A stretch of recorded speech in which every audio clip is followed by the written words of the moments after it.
Mayong aga mga kagimaras nun. Ari naman tadi sa Gango sa Umali Garage. So may unit tadi subong timprano pa.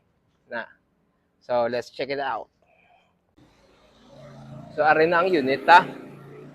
May minivan ta Japan.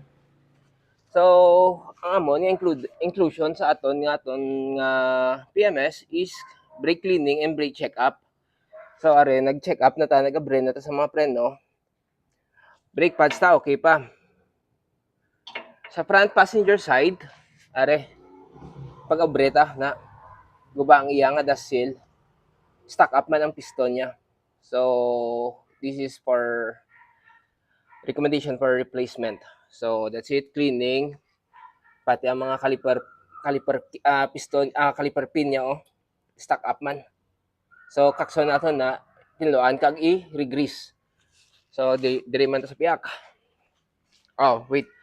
Ang aton nga oil are yung Platinum Formula fully synthetic ta na US brand.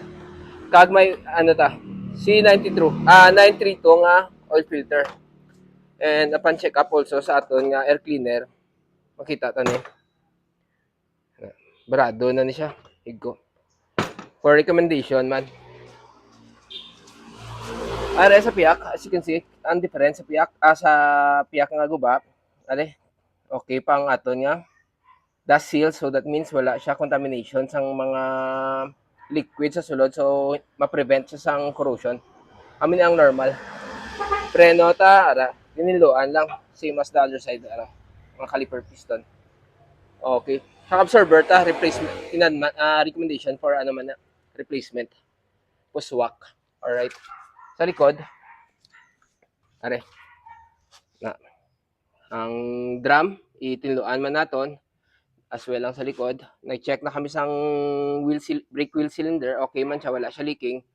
So are proceed lang ta sa normal cleaning. Sa absorber ta okay pa man.